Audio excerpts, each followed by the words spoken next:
See if I can.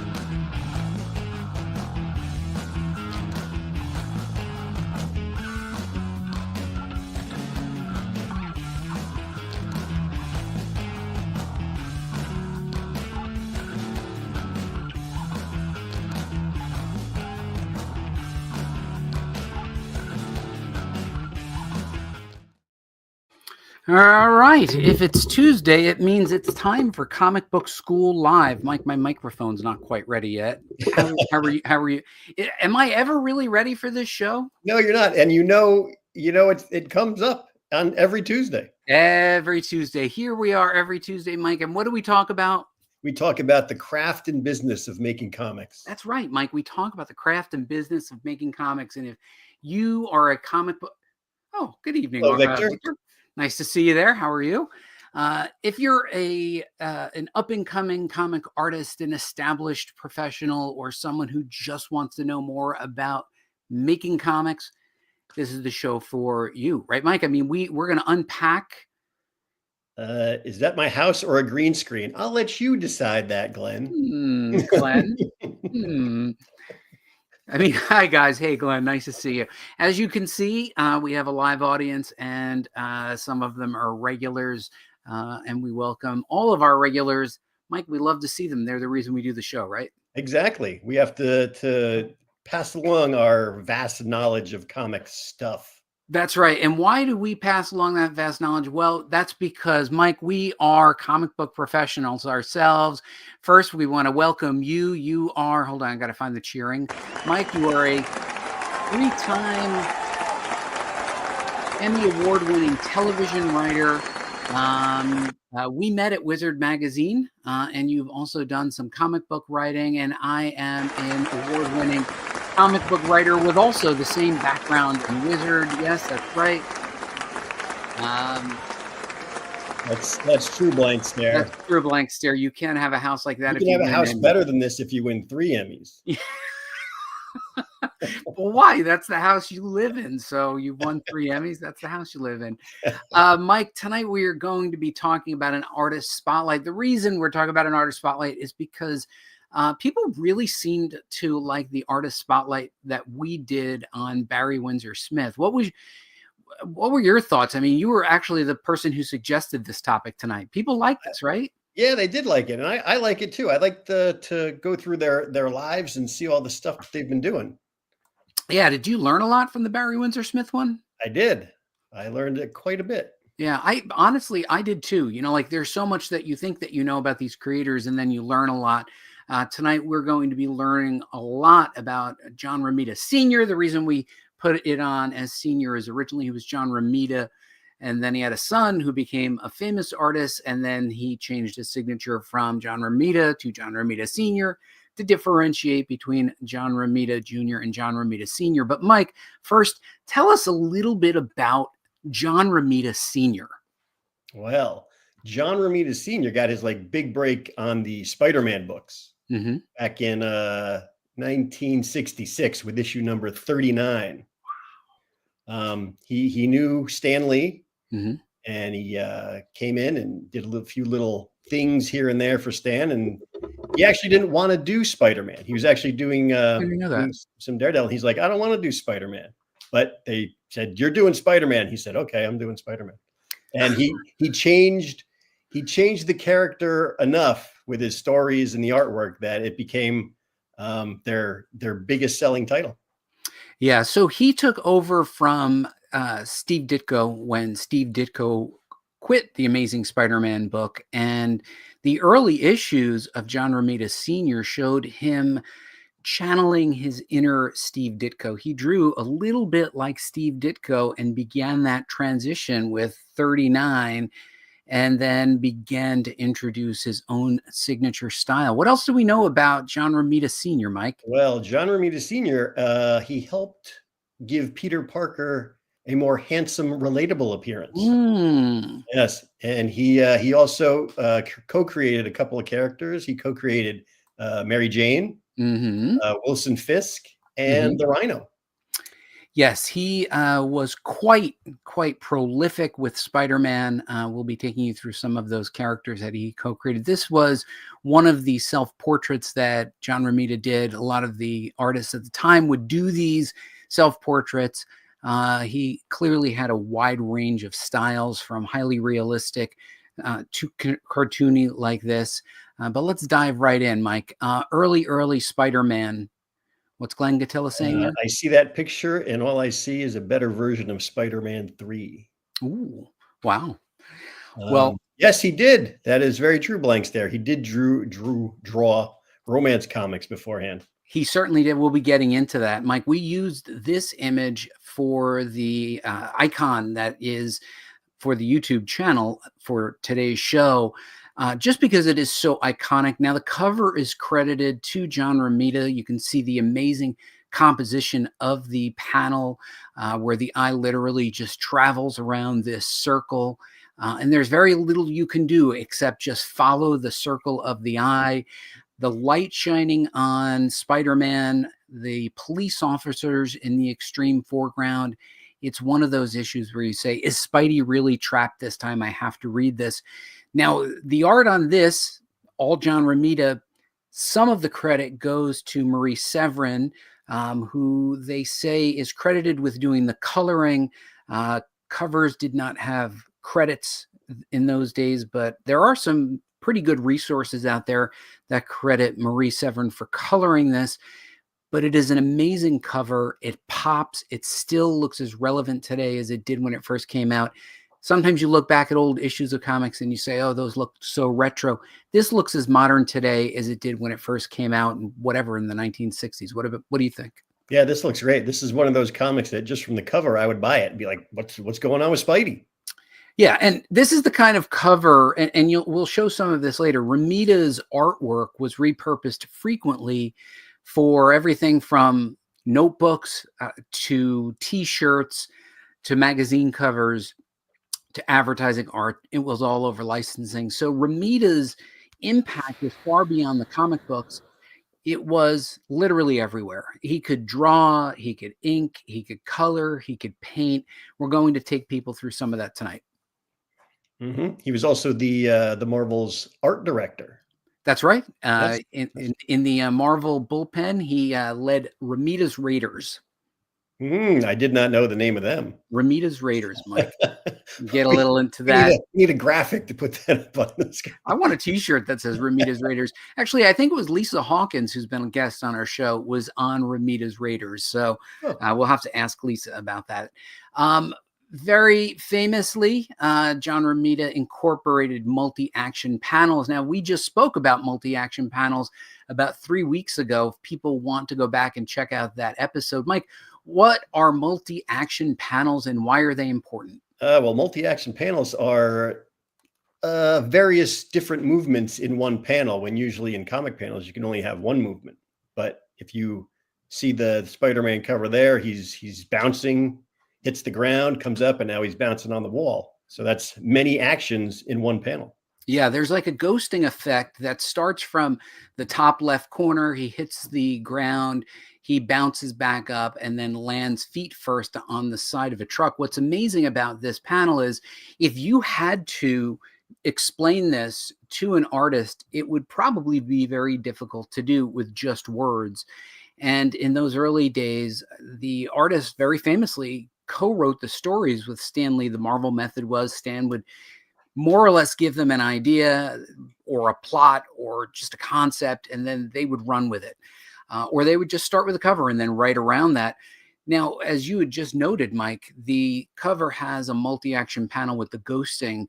We did an entire issue on this. As you talk about, and we talk about in that other episode, you're only supposed to draw or write a panel for an artist that has a single action. You can't say, Spider-Man walks over to window, opens window, and jumps out. But if the artist chooses to do it, you often get a cool effect just like this. Yeah, I like that ghosting effect. That ghosting effect is pretty amazing. What is Ari saying? His kids have Spider-Man picture books which feature his art. Oh, do they? It's funny. They've reprinted his work in so many different ways. They could be picture books, coloring books, just about anything. James Hi, James. Is James new? James is not new. James has been here a couple times. Hi, James. Nice to see you. Sorry, James. Sometimes I cannot see the comments because. Oh, and then we got our detective, Seabury Norton. Oh, Seabury Norton. Hey, Seabury. 1960s version of Bullet Time. That is exactly true. We are going to do an episode on Bullet Time. Detective, pull Detective's comment back up. Detective, can you go into our comments at the end of the show and suggest a Bullet Time episode, and we will credit you with a Bullet Time episode. And when we do it, we'll call you out. Oh, does that sound, Mike? I'm sure that he would love that. But he's got to put it in the comments. You got to put it in the comments. Now, what does Redheaded Ed say? But the multi-action panels are so cool. Yes, they are. They are. We should note Redheaded Ed is part of our staff. So Redheaded Ed is a bit of a ringer. Knows what the shows are going to be about before we get there. So if she has extra insightful comments, it's because she's an insider. You'll give it a shot. Okay, sounds good. All right, Mike. What is Glenn saying? Glenn said he tried, I guess, the Marvel method in 2011, and the Marvel method gave him PTSD. Oh, well, you should try and draw your own comic book then, Glenn Gatilla. Mike, the cover work of John Romita Sr. is famous. So many of the covers that he's done have become complete icons.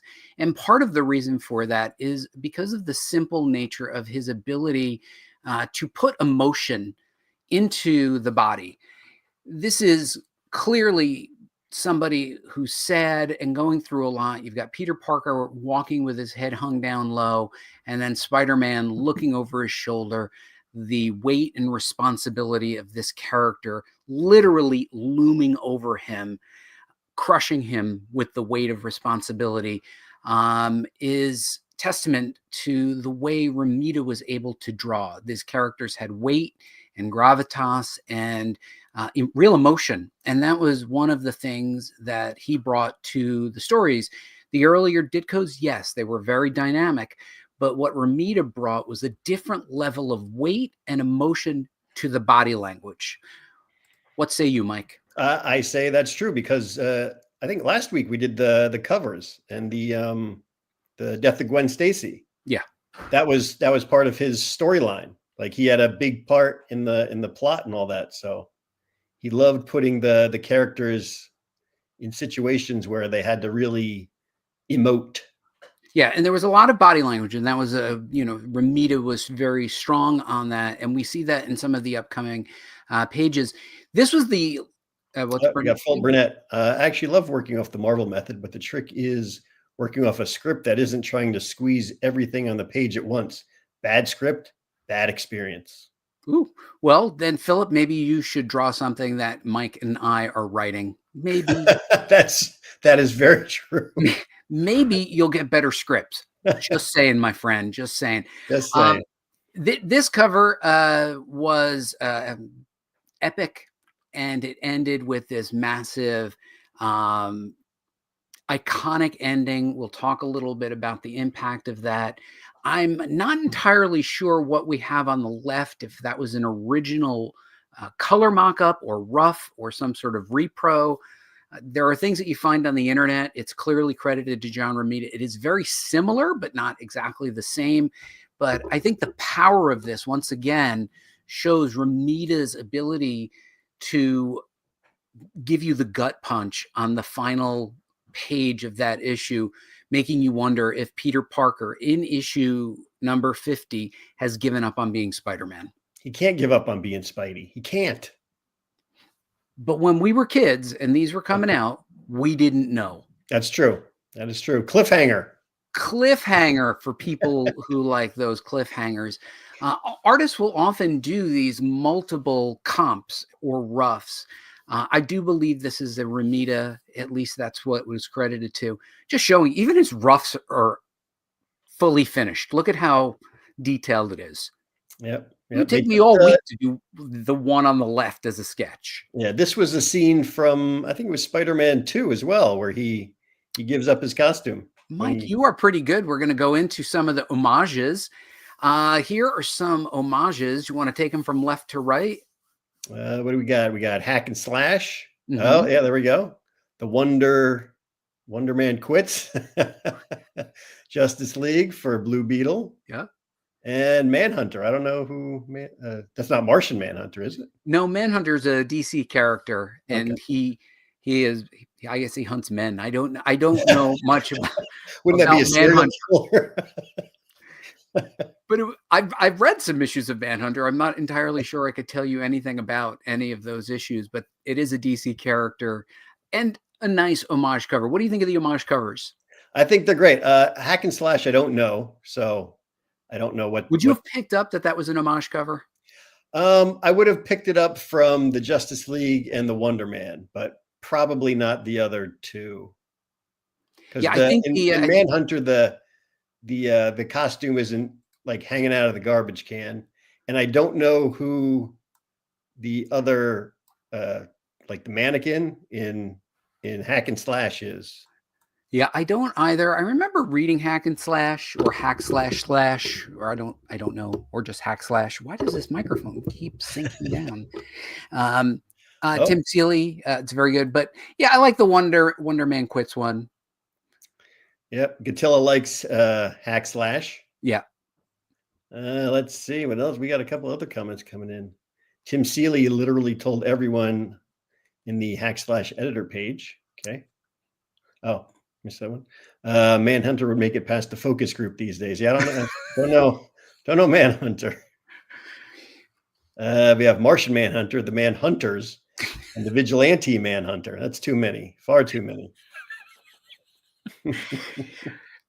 And to your point, we got Burnett saying Spidey's always leaving those tights in the dumpster. Always leaving the tights in the dumpster. There's always a reason. Like he's always just giving up. He's like, I'm leaving him in the dumpster. Like he would take the time to make an elaborate house and be like, I'm just going to put it in the dumpster here. Because like if that happened to me, Mike, I could never touch it again. I'd be like, ew, it touched the ground. Not even after a couple washings? Not even after a couple washings. I would bleach myself. I can't take germs, Mike. All right, here we go. Here are some homages to one of his most famous panels. We'll get into the actual most famous panel in a moment, but I just want to mix things up a little bit. Do you remember the context of this particular panel? Of course, this is when he first met Mary Jane. That's right. And he said, oh, you're Mary Jane? And she said, you just hit the jackpot, Tiger. Yeah, and there was apparently this from some animated series. Did you know that there was this animated series? I did not. I did not either. On the all new. Is it a new one? I don't know. It was somebody had a clip of it, and I just went ahead and I think this one is literally the most creepy. Yeah, that's great. I love it. It's just creepy and fun, and these two are cool. Where do these come from? Oh, I've mixed up the slides. This was, you are correct, out of Spider-Man 2, literally a direct lift from the comic book to the movie. That's when he was having an existential crisis. Yes, that's how influential. Oh, EZ says, I'm locked in today. Yes, I am, EZ. Well, it's because you're wearing your glasses instead of squinting at the screen. I can finally see the screen. You know, it's become more acceptable and I think popular for the directors of today to emulate and literally replicate certain panels. We saw that extensively in Watchmen. We saw that extensively in Sin City and in the Spider-Man movies. And it's a bit of fan service, but I think it works. I agree. And Blank Stare said Spectacular Spider-Man. I guess that's the cartoon. Oh, is that what it was? Pretty good cartoon. If you can put your kid glasses on. Actually prefer it to the 90s one. Oh, we should do an analysis of those Spider-Man cartoons. They should put that in the comments and remind us. They should put things in the comments to remind us because we do read the comments. After the show, we totally forget. We read them the next day. Sam Raimi loves 60s and 70s Spider-Man. That's why Venom didn't work in Spider-Man 3. Yeah, didn't work. Good point. All right. This was that famous panel. This is from issue number 42, which is, I would say, more or less forgettable. I can't actually even tell you what happened in the issue, but it is definitely a key issue because of this iconic panel leading up to it. They've been teasing that Peter Parker is going to meet Aunt May's friend's niece. Yeah. And he's not looking forward to it. And I'll show you the panels leading up to it. He's not looking forward to it. He's kind of gotten through a bad breakup, and there it is. And he says it all right here. Yep. Peter Parker. I mean, that's Mary Jane. And there you go. You kick it off with, you just hit the jackpot. And Mary Jane enters and is completely different than the wholesome Gwen Stacy, who is wonderful in her own way. But this is a moment where Romita introduces a character in such a powerful way, in such a significant way. Her body language, the way she looks, and the way she is juxtaposed against Gwen Stacy begins a new chapter in Peter Parker's love life. Yeah, I gotta say, Mary Jane's a little arrogant here. Arrogant, confident. What do you think, Mike? I don't know. I think a little arrogant. Like, you hit the jackpot with me. Come on. It's like, yeah. Let's see. Animated comparisons to their comic counterparts. I would love to see those episodes. Ooh. There you go. Well, put it in the comments, Redheaded. Put it in the comments, Redheaded Ed, or just contact us directly. You've got our phone numbers. Peter's got the Robert Wagner thing going on there. Yeah, I guess in the above panel. Yeah. Yeah. Look at that. Well, he did know how to draw good-looking characters in a way that many of the other characters didn't draw. I mean, I don't want to do a comparison between Ditko and Romita. They were different artists, but Romita, and we'll get into this later, was definitely an experienced romance artist. Yeah. Mary Jane kind of knew she was a bit out of Peter's league. Redheads do that, right? Wow. Things are getting heated in the comments there, Mike. Comments are getting crazy. Comments are getting crazy. Okay, are we live? We're live, right? Yeah, of course we're live. We're live. Okay. Every Tuesday, 8 p.m. Yeah. I wanted to show another cover. Of course, we had 50, Spider-Man No More, and then 75. If you remember from last episode, we talked about how Marvel was effective at making each of their anniversary issues impactful and significant. So building up to 50 was a big deal. Then we knew something big would happen with 75, and Marvel really trained us in the 60s and 70s to look forward to these special edition issues. Of course, Romita wisely chooses something that will look different than every other cover on the stands. You have, once again, Spider-Man looking defeated. And once again, he's got the double image. He's got the shadow in the background. Let me see if I can pull this up here. I'm going to magnify slide.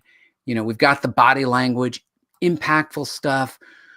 What's amazing is Romita showing his facile art ability of showing a mirror reflection of a character walking away, and then is able to show it front and back. You don't stop and think about that very often, but that is the mirror reflection, and that is probably very challenging to do. Very. That's how good of an artist he was. That's how good of an artist he was. Who's dead on the floor? I cannot say. You'd have to read it. But I believe I actually forgot. I think it's Silvermane. I'm not 100% sure, Mike. We'll have to go back and look that up. I will. I think it's Silvermane. Somebody will have to check me on that. But I think it was when Silvermane drank the de-aging formula from the tablet, and then decided he was going to age backwards, and then ended up dying. I'm not 100% sure. So if anybody remembers who is dead on the cover in 75. Burnett says the perspective and body language is a bit tricky for mirror images. Why is that? It's too bad that neither of us know anything about art, Mike, other than we like it. But I'm sure it's very tricky, right? Because you have to figure out where this arm in the front is, where this arm is on the side, how the legs are moving, and then how to ghost that so that it's convincing in the background, and how much to show in the reflection so you can see that it's a reflection in a window and not another person. Yeah, and blank stare has a good point. Spidey would prevent more crime if he looked up from time to time. He's always looking down. Hey, Mike, we're gonna redo this one for the shorts. Okay, so yes, we're gonna redo this one for the shorts. So no comments. Mike, look at the amazing body language that is going on in issue number 75. You see Peter Parker walking with his hand and his Mike, look at the body language that's going on in issue number 75 of Amazing Spider-Man. Spider-Man is walking with his head in his hands. We have death without warning. We're not sure who has died. But then look at the tremendous work that he's done with the mirror reflection of Spider-Man walking off into the distance. Now, look at how much control he has to have in order to know where the placement of the right arm is relative to the left arm in order to get that mirror reflection, how the legs are moving, and then how much to put on the glass window. Not too much, not too little. You want to show that it's a reflection and not another person. And you want the reader to know by communicating visually that this is the ghost of Spider-Man walking in the background, hence making this a tremendous cover with amazing visual storytelling by John Romita Sr. That is very impressive, John Romita Sr. Good job. Mike, people they're watching the shorts that you're cutting. I guess so. They are. There's a lot of these. Andrew said we can't laugh for the shorts. Yeah, we had to cut off all the comments for a minute, but we're doing this for the shorts for you guys. Angles, perspective, and reversed on reflections. Yes, very difficult. Oh, we have to put there we go. Take two. I think when I cut up the shorts, I'm going to put the different takes in. Yeah, you got to put all our bloopers in. The worst of take 756. Oh, we're gonna get heck for that. We're gonna get my motivation for that scene and scene. Oh, we're gonna get help for that. Okay, let's keep moving on, Mike. This was an epic storyline. This was comic book historians have said that one of the reasons that Steve Ditko left The Amazing Spider-Man was because he had a major editorial difference with Stan Lee regarding who the Green Goblin was. Now, Steve Ditko wanted the Green Goblin to be, ironically, a complete nobody, somebody who had no connection whatsoever to Peter Parker. Stan obviously felt like there would be greater drama if there was a connection between Peter Parker and Spider-Man. This is that culmination. This is where it all pulls together from the earliest issues of Amazing Spider-Man. In this issue, you can see at this point, the Green Goblin has unmasked Spider-Man. He is flying with him. He's got him bound. And this is the culmination of many issues of trying to reveal the mystery, and then the Goblin unmasks himself and reveals himself to be Norman Osborn. Yes, that was a big cliffhanger. We should have done that one too. It was a big cliffhanger, and because the Goblin knows who Spider-Man is really Peter Parker, and that's Peter Parker is really friends or best friends with his own son, Harry Osborn.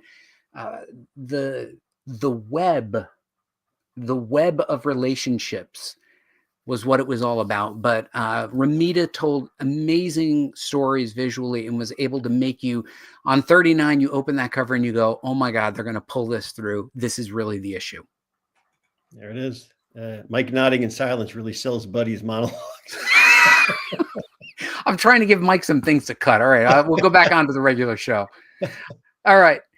I think it helps. Have fun, be normal. Best of the bloopers in the next shorts. Okay. All right. We should do a lot of blooper shorts. We got a lot of them. Now, didn't you say that Romita started off on Daredevil and didn't exactly want to draw Spider-Man? He was drawing Daredevil, and they were like, you should draw Spider-Man. He goes, no, I want to stick with Daredevil. But they kind of insisted, and he figured he didn't want to let Stan Lee down. So he started drawing Spider-Man, but he really did want just to do Daredevil. He did some tremendous Daredevil issues, probably not nearly enough, but I think this was his segue into it. This is a famous first appearance with the two characters. He drew covers for everything. If there was a cover that needed to be drawn, Romita was there in the office, in the bullpen, pulling it together. No matter what he drew, what characters, they were spot on. They were iconic. They were exactly as the characters needed to be drawn and could be a model for any of the other artists who were working freelance for Marvel Comics at the time. He did a lot of good work. Ditko was a little on the uncompromising side, but I think it's hard to argue that having the Goblin be someone important in Peter's life isn't the more dramatic choice. Is the more dramatic choice. Yeah, I agree. What do you think of these two covers? Would you have bought either of these? I would have definitely bought the Avengers one. See, that's funny. That I would not have bought the Avengers one. Why would you buy the Avengers one? Because it looks more actiony, more stuff going on. What's happening? Why are they all electrified? What's gonna take down the Avengers? Got to find out what's going on. Yeah, I'm not sure if I would buy either of these, even though he did Spider-Man. I love Spider-Man. I am a Spider-Man collector. I wasn't a huge Iron Man fan. I actually came to enjoy Iron Man later in life. Interesting. And later in life, at my age, Mike, could be like a pretty wide range. Romita had the covers covered. He did. Let's show another set of covers, Mike. Now, these Fantastic Four covers, and he drew the interiors. Both of these I would have bought. I got to tell you, both of these are home run covers. Romita would draw these amazing classic covers also with multiple panels on the cover. Not a lot of artists would do that. They would just try to draw a single pinup. Romita didn't skimp on his covers. What do you think? Which one do you like the best? I kind of like the the 103 with the thing in Namor. Yeah. But I do like the 4 panels on the cover because I've never seen that before. Isn't that a great cover? Yeah, that's very impressive. I kind of wish they would make this available without any of the cover dressing or the lettering or the credit, the box, the corner box, because I would really like to see the whole thing. But yeah, I look at this and I go, yeah, that's all 4 of them. But you know, it's clobbering time, jumping out of, let's see right here. I mean, that sells it right there, right there. You're like, I got to read this. Oh, we got a comment from Henry Jeremek. Is he new? Are you I think Henry's new. Henry, welcome. Henry. Welcome to the show, Henry. He's got some good stuff in Amazing Spider-Man number 14. Stan wanted the movie crew to find the Goblin in a sarcophagus. Ditko rejected the idea, and then Stan wanted the Goblin to be Ned Leeds. Ditko rejected that idea too. Interesting. Oh, Henry, you should come back. Henry knows enough. If you look at Daredevil 16 again, you will notice that Romita did the web design on Spidey's costume backwards. Let's go back. He did the web design on Spidey's costume backwards. How is that? Where? I don't know. Where is it backwards? Yeah, Henry. Where's it backwards? Is it on here? Can a web design be backwards? I don't know. Are we talking about designing a web page? Maybe it's the way he did it. I don't know. Oh, Redheaded Ed. They are fantastic 4 panels. Ah, very good, Redheaded Ed. Ooh. Got us out of that. Ooh. Got us out of that. that question. That question. Webs. Again, you never really know if Romita, when he was doing covers like the one on the left with Captain America, if he even knew what was happening in the story, or if he just needed to draw a cover really fast. Word was that Romita would often just spin up a cover, and there it was. You know, it just was an intriguing, attractive cover that made you want to buy the issue. Maybe had something to do with the story, maybe didn't, but it was so iconic and easy to look at that Romita could just make a cover on the spot, and there you would have something like this Captain America cover. That's my suspicion, is he wasn't drawing this to the interior because it's so general.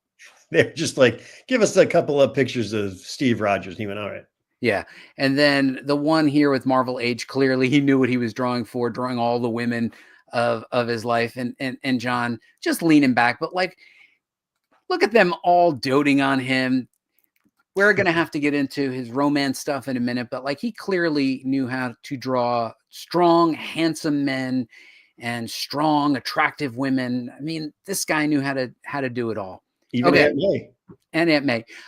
He also could also scale his artwork for young readers. Now, typically artwork for young readers will be simpler. There will be fewer lines.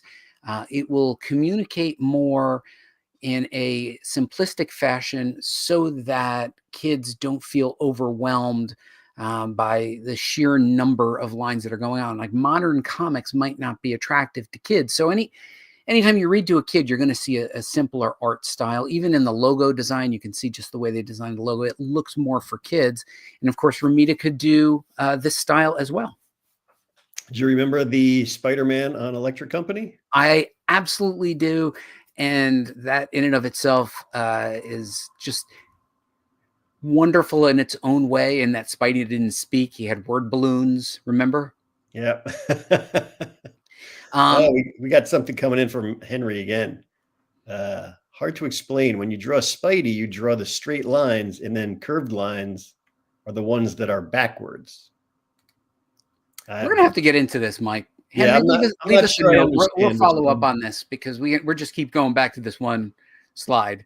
Okay. All right. So we'll figure this out.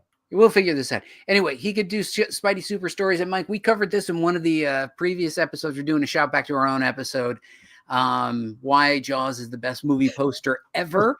And he also drew this Spidey Super Stories cover. I did not realize it until I did the research on it. Is that not just a great homage cover? It's funny how a lot of people do homages to John Romita, but he was doing this one to the Jaws cover. He certainly was. And you know what? As a kid, I thought nothing of the fact that Spidey would be swimming and then there would be a shark coming up underneath him like that. Like, why would Spidey be swimming in full costume? But as a kid, I would have totally bought this. I would have been like, oh my God, does he fight the shark? Absolutely. And I hope he did fight the shark. I think I have this issue somewhere. I heard that if you punch a shark in the nose, it'll go away. I heard the same thing, but I don't know anybody who's lived to tell that story. Now, Mike, you did mention that John Romita got his early start in romance comics. It was the early work that he had done for DC Comics. He did not do much work for DC Comics once Stan Lee got his hands on him. Want to talk to me about the kind of work that he did with romance comics? Well, that's where he started out. That was his big thing. He was not really known as a big artist back then, but he started out doing all these little romance things, and that got him where he was. Then he did go to DC after that. And he was exclusive with them for a while, but yeah, art was all his romance and drawing the ladies, and that's why the look of Mary Jane was so like iconic at the time. Yeah, and Romita was particularly good at this. He did draw women extremely well. I like this one. This is kind of almost a prototype of Peter Parker. Mm-hmm. It looks kind of Peter Parker. He was great at, the sly look. Look at that sly look, right? How much does that sly look? Just a little eye work there just says so much. Over here, the casual cattiness, the tears. And it wasn't just covers. He could do it panel to panel, telling full stories. And this is what he brought to Amazing Spider-Man after Ditko departed the book. Ditko was wonderful at what he did. Romita was just incredible at telling stories about people and pulling emotion into panels. Look at the way he, from the extreme foreground, tells the story of this woman turning her back, shedding tears while the two people in the background are having fun. You're telling an entire story in one panel. Yeah, she's looking down just like Peter was. Just like Peter was. But he brought this into Spider-Man, and it is worth noting that romance books in the 60s, 50s, 60s, and 70s were gigantic sellers. They made tons of monies. And unlike at some point, I guess, in the late 70s and well into the 80s, where comics seemed to move to try to only appeal to boy readers, they seem to have left girl readers behind. They They did sell lots. They've tried to make revivals of romance comics. I don't know how successful they've been, but you can see the influence here. Obviously, this is a Marvel book, but he often had women dancing in his comics. That was a common theme. You saw that quite a lot, and he was quite good at it. I mean, right here, multi-action panel could have just drawn one image of Gwen dancing, but he gives us 3 Gwens. Can't beat 3 Gwens. Yeah. And, he makes it fun. And the dance moves look legit, don't they? Yeah. Like, you're like, this doesn't look awkward. It looks like how 2 people would dance. This looks legitimate to how people would dance. And that was his background in drawing body language to tell a story. You could literally see who's having fun and who's not having fun simply by the body language. Yes. Oh, we got a new viewer. Mercuronian. I don't know how to say that. Welcome, Mercury 1. Mercury 1. Oh, Mercury 1. Mercury 1. Is Mercury 1 from our distant past, Mike? We had somebody on the wizard boards, Max Mercury, who I think spelled his name similar to that. Mercury 1, are you from our distant past, from our wizard days? I wonder. Interesting. But what do you think of the imagery that he brought into superhero books, which at that time you didn't see a lot of art like this? You really saw more stress on male super figure fantasy characters. He was really able to balance it out with both genders and draw male and female characters. Yeah, I did read a little tidbit that after he started drawing Spider-Man and brought in the different look for Peter Parker and Mary Jane, that the readership among females went up a bit. I wonder why that. I wonder if it's because they were exploring relationships more than just people punching each other in the face. Could be, but I'm sure that they like punching people in the face too sometimes. I guess. I don't know. I'm not a girl. What did she say here? Little girls like simplified Betty and Veronica, or Casper's friend Wendy. Nothing much older than the 3rd grade reading level for the girls back then. No, there wasn't. But right here, this was supposed to, I think, intended for more mature readers, male and female.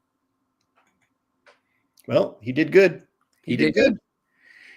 We did touch on multi-action panels, didn't we?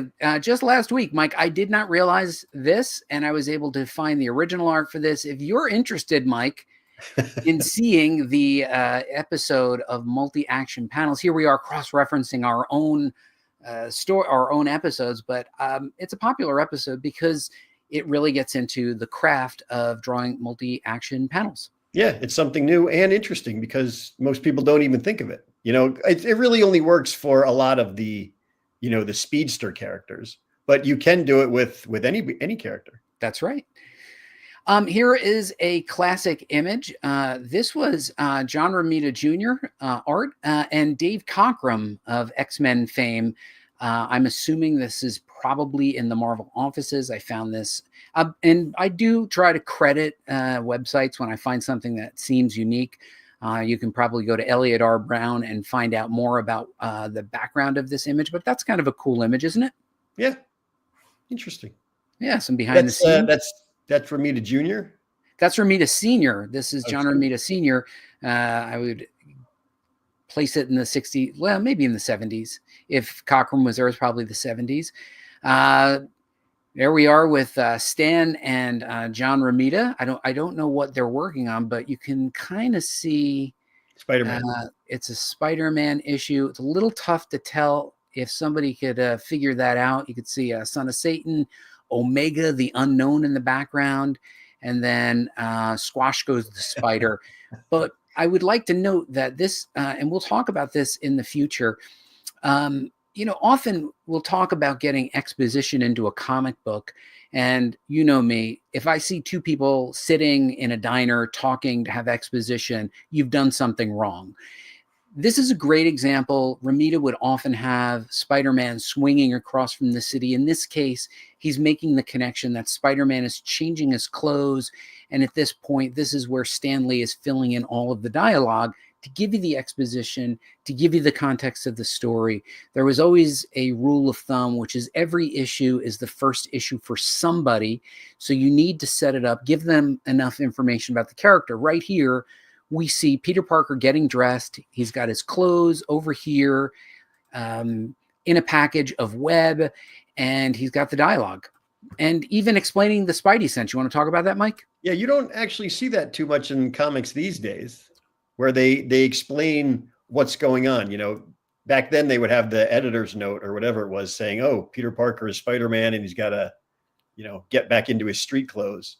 Today, it's just kind of you jump right in and got to figure it out yourself. Yeah, I mean, look at what's going on here. Just take us through the word balloons. You don't have to read them word for word, but like what's happening in the exposition here? Oh yeah, he's changing his clothes, but his spider sense is going off. Yep. Some sort of weird gadget. Spy lens, he says. Oh, and they want to see him with his mask off.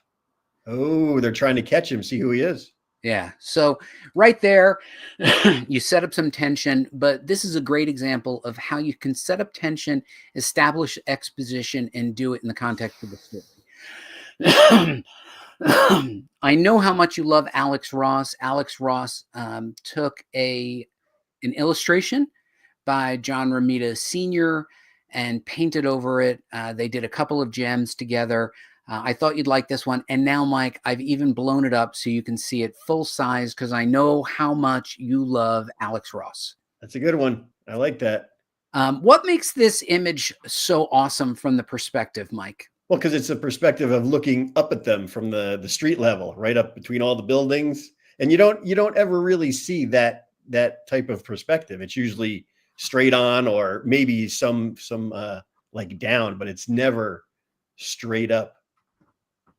Yeah, and this kind of photography, you will see from time to time, it requires a special kind of lens that as a photographer, you have to set the camera in a certain way in order to get those buildings to look like they're folding in on themselves. And it's a challenge to find enough buildings that are exactly in the right position to get that folded in. Imagine trying to draw this to make it look believable and then to place the figures within there. You know, look at the downward arc of the Goblin glider. Look at the danger of the way Spider-Man is blocking the blast. I mean, everything is there. And then Alex Ross paints over it. Yep. Good job, Alex. Yeah. Good job, there were a bunch of these. I think we're going to have to save it for an Alex Ross episode. That is, Mike, if people leave in the comments, if they want us to do an Alex Ross artist episode, we assume they will.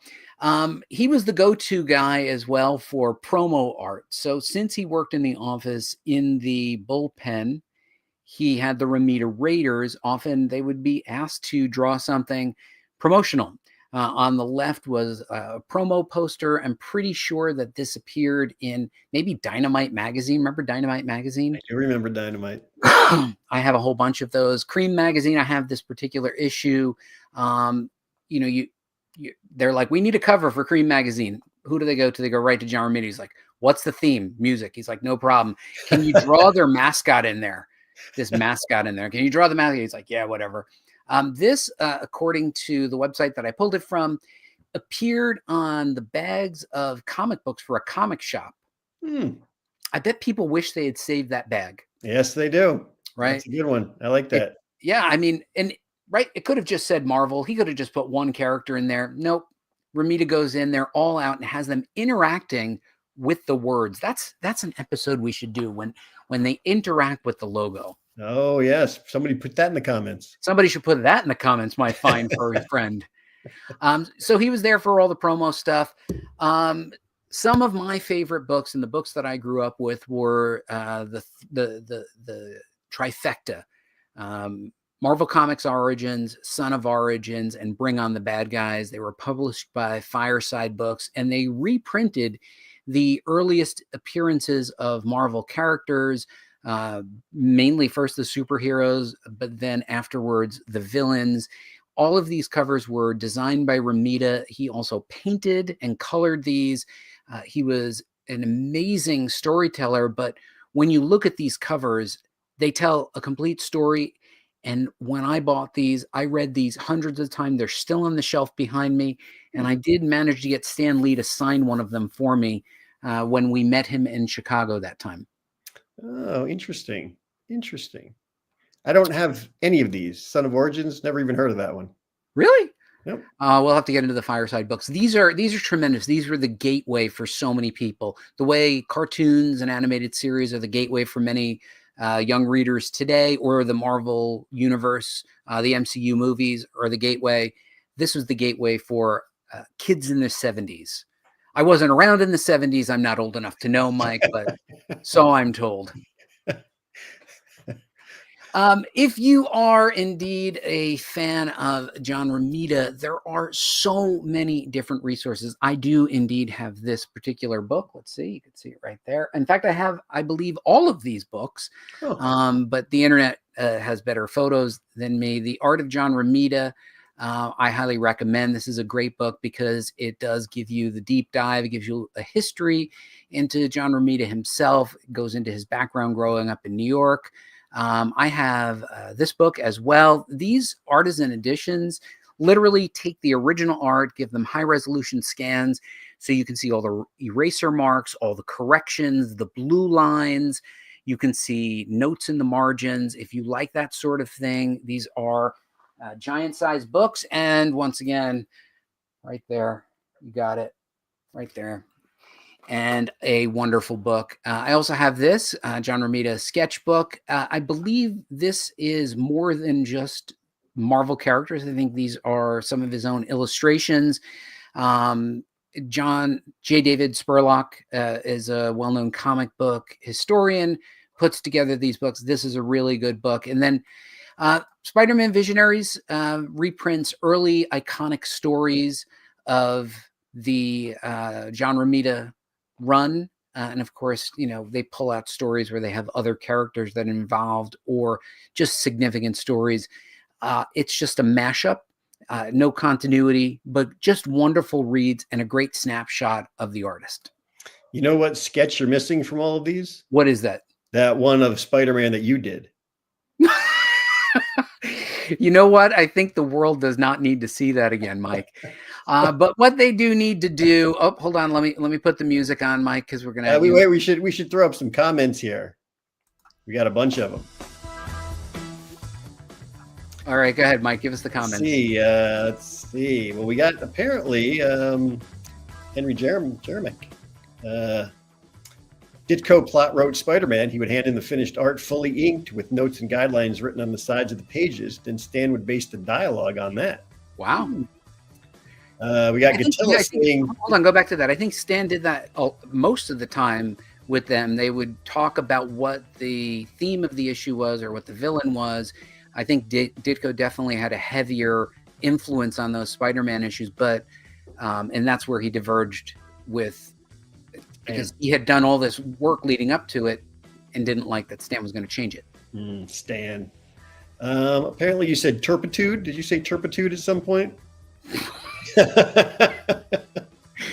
I will say turpitude for you now. You know, Mike, this brings out turpitude. What is turpitude? I hope it's not a profanity. I don't even know what turpitude means. When he was cornered by the cops, he was also wearing the web backpack as if to go on the lam. Yes. Well, that's where he kept all his clothes. Yeah. And of course, go back. Detective Seabury Norton go out on the lam. Yeah. Well, I guess we just figured out what era detective stories you write on the lam. You don't have to explain as much now that we live in more informed world of tropes. And like when Marvel movies happen once a decade, that's true. That's true. Red-headed Ed is right. When Spider-Man is done good, it actually feels like New York City, no matter what. And I just looked up the world and it makes sense that I'm oblivious to turpitude. What does turpitude mean? I don't know. I hope it's not a profanity. He loves John Romita, but Romita was the head art director, so he would alter or redraw or cut or paste different heads on finished cover. Captain America 29. I heard about that. He changed a Kirby head, didn't he? Hey, there's Christian Stout. Christian Stout. Nice to see you. It's been a long time, Christian Stout. Nice. There we go. I think we're caught up on our comments. Mike, people should like, comment, and subscribe, and they should also tell us what themes they'd like us to cover in future episodes, as well as artists that they would like for us to do.